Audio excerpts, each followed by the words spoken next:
Imaginemos por un segundo operar la red de ambulancias privadas más grande de todo el planeta. O sea, un récord mundial Guinness. Que se dice pronto, claro. Ya ves. A ver, si a cualquiera le piden que visualice la sede central de una operación logística de ese calibre, la mente dibuja inmediatamente un rascacielos de cristal enorme. Pantallas con mapas en tiempo real por todas partes. Sí, exacto. Una flota de directivos en trajes a medida y, por supuesto, bueno, una cuenta bancaria con una cantidad obscena de ceros. Claro. Sin embargo, el cerebro detrás de esta red masiva operaba desde una habitación diminuta. O sea, un cuarto espartano con una sola ambulancia aparcada en la puerta y un hombre que dormía muchísimas noches en un simple banco de madera. Fíjate, qué barbaridad. Hablamos de Abdul Sattar Edhi y de la colosal infraestructura humanitaria que construyó en Pakistán. Y bueno, aquí es donde arranca esta exploración a fondo de hoy, porque hay una paradoja fascinante que resolver en las fuentes que tenemos. Totalmente. ¿Cómo es logísticamente posible que alguien construya un imperio de rescate a nivel mundial viviendo en la más estricta pobreza por voluntad propia? Pues a ver, es que es una de las disonancias más grandes de la historia moderna. Cuando analizamos la figura de Abdul Sattar Edhi, nos enfrentamos a lo que podríamos llamar uno de los grandes invisibles. Me gusta ese término. Sí, porque operaba bajo un código de valores que, bueno, cortocircuita por completo nuestra cultura contemporánea. Para entender cómo levantó esa red masiva, primero hay que aceptar una premisa radical, y es que para Edhi, el poder político, la fama y la riqueza material tenían un valor exactamente igual a cero. Cero absoluto. Cero. Su única métrica de éxito, o sea, su único indicador clave en la vida, era una operación matemática muy simple sobre el papel, pero inmensamente compleja de ejecutar. Que era reducir sistemáticamente el sufrimiento humano. Exacto. Ese era su motor. Pero claro, a ver, reducir el sufrimiento humano es un concepto tan amplio que casi resulta paralizante. Ya. Para entender los engranajes de cómo alguien logra pasar de tener una sola ambulancia a un récord Guinness, primero hay que diseccionar ese motor ideológico que comentabas. Hay 3 frases de Edhi en las fuentes que encapsulan perfectamente su visión. Sí, son muy reveladoras. La primera es muy directa. Mi religión es el humanitarismo. La segunda es un mandato logístico casi militar que es debemos cuidar de los más débiles entre nosotros. Sí. Y la tercera, que es la que verdaderamente a mí me rompe los esquemas, es cuando afirmaba... Ostras, esa es clave. Sí, decía, la gente rica construyó monumentos. Yo quiero construir personas. Claro, es que esa última frase es la piedra roseta para entender toda su operativa. Hay un contraste deliberado ahí muy agudo, entre lo estático y lo vivo. Totalmente. Porque construir un monumento es un acto finito. Se levanta la piedra y, bueno, ahí se queda. Pero construir a una persona es un proceso dinámico, interminable y, sobre todo, lleno de fricciones. Y aquí es donde quiero plantear una objeción, o al menos un contraste fuerte con la actualidad. Porque si uno observa la filantropía moderna, el llamado, digamos, éxito filantrópico, sigue estando profundamente atado al ego. Sí, sí es verdad. Es decir, alguien hace una donación multimillonaria, vale, fenomenal, pero el contrato implícito es que su nombre acabe cincelado en letras de bronce en la fachada de un aula de hospital o en una universidad. O en una biblioteca, claro. Exacto. Es una forma muy sofisticada de decir, mirad lo que he hecho, recordadme. Ajá. Pero el concepto de Edhi choca frontalmente con eso. ¿Acaso esta filosofía de desapego total al ego, de borrar el yo de la ecuación, el verdadero requisito para lograr un impacto humanitario que escale a este nivel? Pues es una reflexión crucial. Lo que Edhi comprendió es que el ego es, operativamente hablando, un cuello de botella. ¡Qué buena forma de verlo! Un cuello de botella. Claro, porque si haces las cosas para obtener reconocimiento, tus acciones están limitadas por quién te está mirando y qué aplauso vas a recibir a cambio. Ya, claro. Al eliminar el ego, simplemente eliminas el límite. Volviendo a su frase de «mi religión es el humanitarismo», no es una metáfora poética. No es para quedar bien en una entrevista. Para nada. Si uno adopta una religión de verdad, eso implica una devoción diaria, un sacrificio constante que no distingue entre días laborables y festivos. Edhi no veía su labor como una fundación que dirigía de 9 a 5. Era su forma de respirar. Ya. Y el concepto de construir personas requiere exactamente esa devoción, o sea, darle a alguien las herramientas médicas, psicológicas y sociales para que vuelva a ser un individuo funcional. No lleva ninguna placa conmemorativa. Es un trabajo invisible, sucio y agotador. De acuerdo, la filosofía es impecable. Pero, a ver, vamos a bajar a la tierra un momento, a los números y a los motores.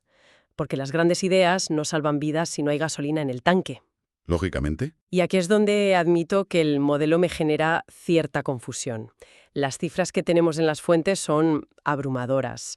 Múltiples nominaciones al Premio Nobel de la Paz y el récord Guinness por operar el mayor servicio de ambulancias privadas del mundo.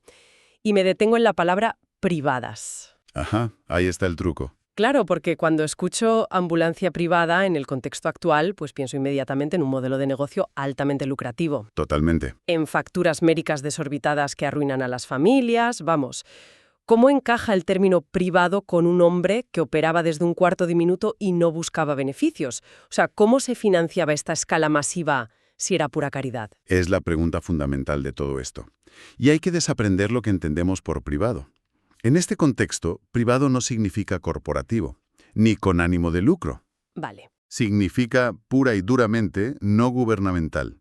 Significa que el Estado había fallado de una manera tan catastrófica en proveer servicios básicos que un ciudadano privado, de a pie, tuvo que asumir el peso entero del sistema de salud de emergencia de un país. Ah, claro, claro. O sea, es una sustitución de funciones. Si el sistema público de un país colapsa o simplemente no existe para las clases bajas, se crea un inmenso vacío logístico. Exactamente eso. Eddie miró su alrededor en Karachi y lo que vio fue un abismo absoluto. Gente muriendo en las aceras tras un accidente porque, literalmente, no había quien los recogiera. ¡Qué duro! Enfermos sin forma de llegar a un hospital.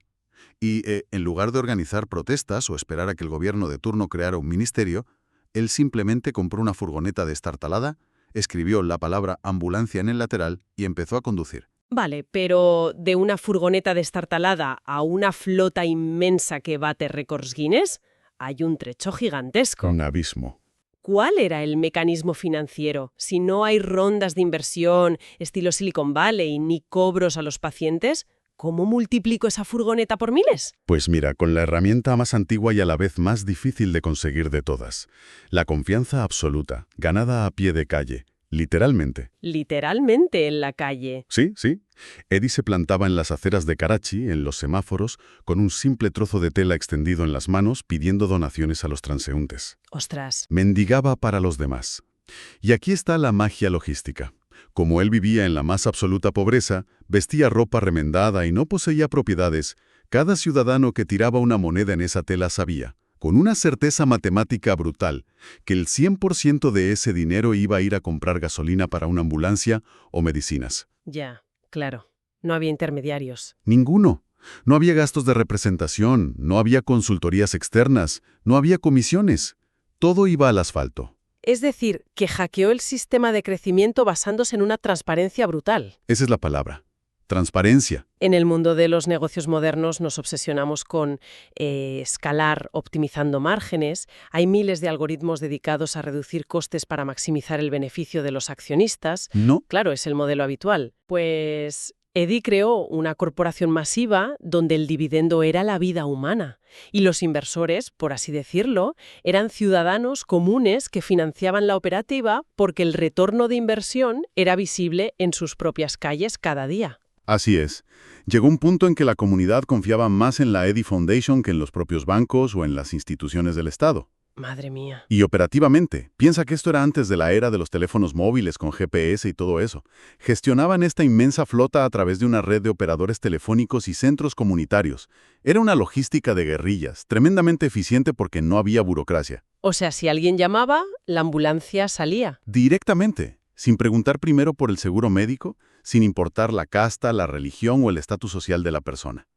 Y ese nivel de imparcialidad radical fue lo que le valió las nominaciones al Nobel de la Paz. Normal. La comunidad internacional no podía dar crédito a cómo un individuo, sin estudios formales en gestión sanitaria, estaba orquestando una red de respuesta a emergencias más rápida y extensa que la de muchos países desarrollados. Pero fíjate, rescatar a alguien de la calle crea inmediatamente un nuevo cuello de botella logístico.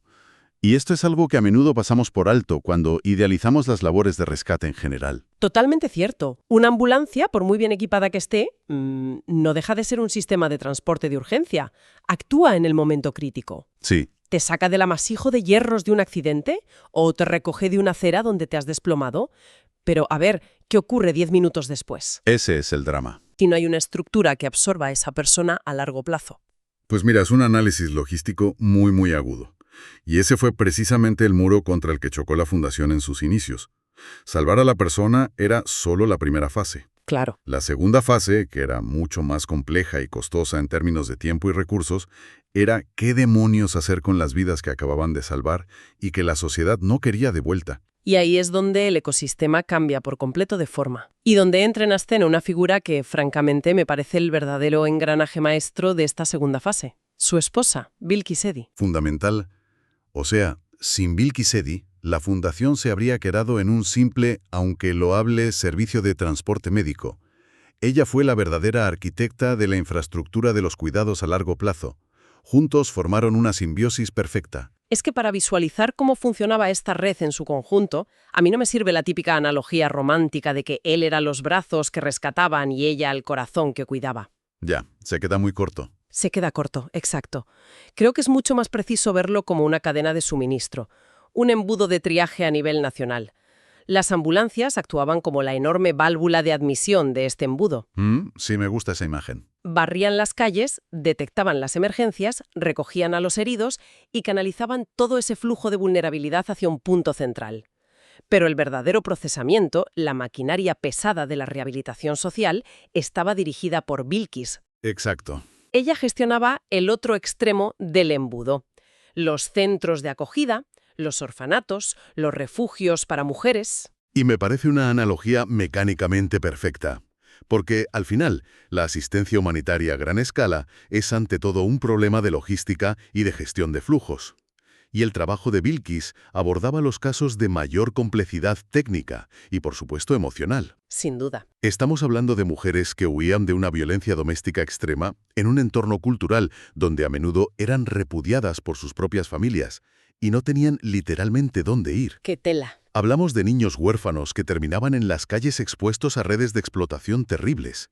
La infraestructura que ella supervisaba no era solo para darles un plato de comida, era para proteger, educar y reintegrar a toda esa gente en la sociedad. Y hay un detalle logístico en los programas de Bilquis que me parece de una brillantez absoluta y que ilustra perfectamente esa idea de abordar el problema desde la raíz operativa. Me refiero a las cunas que ponían fuera de los centros de la Fundación. Ah, los famosos hulas. Sí. Es uno de los legados más impactantes de toda la organización. Es que es fascinante. La Fundación instaló unas cunas en los exteriores de todos sus centros con un mensaje directo que venía a decir, no mates a tu bebé, déjalo aquí. Así de duro. Sabían que existía un terrible estigma social para las mujeres que tenían hijos fuera del matrimonio o para familias en la pobreza extrema que sencillamente no podían alimentar a otra boca más. Y ese estigma llevaba a situaciones desgarradoras. Al abandono de recién nacidos en la basura, en los contenedores. Letos implementaron una solución de hardware, por así decirlo. Una cuna anónima. Una válvula de escape segura y sin preguntas. Y fíjate que ese detalle de las cunas nos devuelve directamente a la filosofía central que hablábamos antes, la de construir personas. Es verdad. Para construir a una persona, a veces el primerísimo paso es simplemente garantizar que esa persona no muera en sus primeras horas de vida debido a la enorme presión social sobre su madre. Totalmente. Bilquis Eddy entendió que la caridad efectiva no se dedica a juzgar las circunstancias morales que provocan el problema. Simplemente diseña un sistema eficaz para mitigar el daño. Gracias a esos hulas, salvaron a decenas de miles de recién nacidos. Ostras, decenas de miles. Y no solo los salvaban, o sea, gestionaban su adopción, asegurándose de que encontraran hogares seguros, o los criaban dentro de las instalaciones de la propia fundación. Bilquis se convirtió en la madre de miles de niños que el resto del país había descartado por completo. Y fíjate en el impacto a largo plazo de eso. Si evitas que un niño crezca en la marginación total y en su lugar le das techo, educación y una identidad dentro de este enorme embudo de triaje, estás cortando de raíz futuros ciclos de pobreza y de violencia urbana. Estás reconstruyendo el tejido social de una ciudad entera desde abajo. Exacto. Es pura ingeniería social nacida de la empatía. Es que las ambulancias apagaban el incendio de hoy, pero los programas de Bilkis garantizaban que no hubiera un incendio idéntico mañana. Qué bien visto. Ambos entendieron que el rescate sin rehabilitación es solo posponer la tragedia un par de días. Esta estructura dual, esta cadena de suministro del cuidado humano, es lo que hizo que la red de los IDI no tuviera ningún precedente y fuera tan resistente. Ya. Pero toda infraestructura, por muy resistente que parezca sobre el papel, se enfrenta a una prueba de estrés definitiva. En el mundo empresarial ocurre cuando el fundador original deja la compañía, ¿no? Claro, el relevo. Las acciones pueden desplomarse o la filosofía de la empresa puede corromperse en manos de la nueva directiva. En el ámbito de una fundación humanitaria que está tan ligada a una pareja fundadora, el momento de la verdad llega ineludiblemente el día en que esa vida dedicada a los demás se apaga. Así es. Sobrevive la misión al hombre. Pues es la métrica final de cualquier legado. Y los datos que tenemos en las fuentes sobre ese desenlace son súper reveladores. Nos situamos en el 8 de julio de 2016, en la ciudad de Karachi. Ese día falleció Abdul Sattar Edhi. Y lo que sucedió a continuación me parece una ironía de las que hacen historia. Ya lo creo. Es decir, durante todo nuestro análisis a fondo, hemos subrayado cómo Edhi rechazó la riqueza, cómo vestía con la misma túnica raída durante años y cómo detestaba explícitamente la idea de que los ricos construyeran monumentos estáticos para alimentar su vanidad. Él no quería estatuas. Huía de eso. Y sin embargo, en el momento de su funeral, recibió el tributo más espectacular y masivo que uno pueda imaginar. Las calles de Karachi se desbordaron por completo. Fue uno de los funerales con mayor asistencia en toda la historia de Pakistán. Cientos de miles de personas paralizaron la ciudad. Es una imagen que sobrecoge, ¿eh? Ese océano de personas fue, en la práctica, el monumento que él nunca jamás quiso construir. Pero irónicamente, fue el único que realmente importaba. Un monumento humano, vivo y vibrante. Y es súper fácil imaginar que en esa inmensa multitud, entre esos cientos de miles de personas, habría muchísimas que literalmente estaban respirando ese día porque, años atrás, una ambulancia de la fundación llegó a tiempo a su accidente. Claro, sin duda. O porque de bebés fueron depositados a salvo en uno de los yulas de Bilkis. O porque encontraron refugio de la violencia bajo su techo. No estaban despidiendo a un político de turno o a una celebridad vacía. Estaban despidiendo al arquitecto del sistema que les había salvado la vida a ellos mismos. Y el dato que certifica el éxito absoluto de su modelo logístico no es solo la inmensa multitud en el funeral, sino lo que pasó al día siguiente y al mes siguiente. Y hoy mismo, vaya. Que la fundación sigue operando. Sigue operando, a pleno rendimiento. La Edhi Foundation continúa en activo, gestionando miles de ambulancias, orfanatos, morgues y refugios. Y este es el punto clave. No se desmoronó. ¡Qué maravilla! A menudo vemos organizaciones caritativas que actúan como cultos a la personalidad de su fundador. Y cuando la figura carismática desaparece, la estructura colapsa, porque dependía puramente de su carisma para conseguir las donaciones. Cierto, es muy común. Pero Edhi diseñó un sistema tan puro, tan despojado de ego personal y tan arraigado en la necesidad real y diaria de la gente, que la maquinaria de empatía pudo seguir rodando perfectamente sin él al volante. Ya ves. Bilkis, de hecho, continuó al frente de su división hasta su propio fallecimiento años después, y el ecosistema completo ha pasado ahora a manos de la siguiente generación. Pero manteniendo intacta la regla de oro de los fundadores: servir sin hacer preguntas y sin buscar beneficios jamás. Es asombroso cómo esta exploración nos obliga a mirar hacia adentro. Hemos trazado una línea directa desde un concepto casi abstracto, lo de hacer del humanitarismo una religión, hasta la ejecución impecable de una de las maquinarias operativas más complejas del mundo. Totalmente. Hemos desgranado cómo se hackeó el sistema para financiar una flota récord mendigando en las calles, basándose en la confianza radical de los ciudadanos. Hemos analizado el papel de Bilkis como la maquinaria pesada de este embudo de triaje logístico, gestionando orfanatos y cunas anónimas para atacar la vulnerabilidad en su origen. Y hemos comprobado que los verdaderos grandes invisibles pueden dejar una huella intergeneracional brutal sin necesidad de comprar portadas de revistas ni construir rascacielos. Su imperio no es de cristal, es de vidas prolongadas. Y nos recuerda que incluso en un sistema global que premia constantemente la acumulación de capital y la autopromoción, existen arquitecturas alternativas que funcionan. Ya lo creo que funcionan. La empatía, cuando de verdad se organiza, se estructura y se despoja de todo el ego, es una fuerza operativa y logística tan poderosa, o incluso más, que cualquier fondo de inversión del planeta. Eddy identificó el fallo catastrófico del sistema y en lugar de ponerse a teorizar sobre ello, puso el cuerpo y la vida entera para repararlo en la calle. Y precisamente por eso, para ir cerrando este análisis de hoy, quiero dejar una idea flotando en el ambiente, una pequeña semilla. Adelante. Una pregunta para quienes nos escuchan le den vueltas mientras siguen con su día. Hoy hemos desmenuzado la mecánica operativa de cómo una red humanitaria sin precedentes logró un récord mundial Guinness y hoy en día sigue sosteniendo la vida de millones de personas. Y todo esto fue diseñado, financiado y ejecutado basándose única y exclusivamente en la negativa absoluta a buscar poder, en el rechazo frontal a la riqueza personal y en el deseo desnudo de aliviar el dolor ajeno. Sí.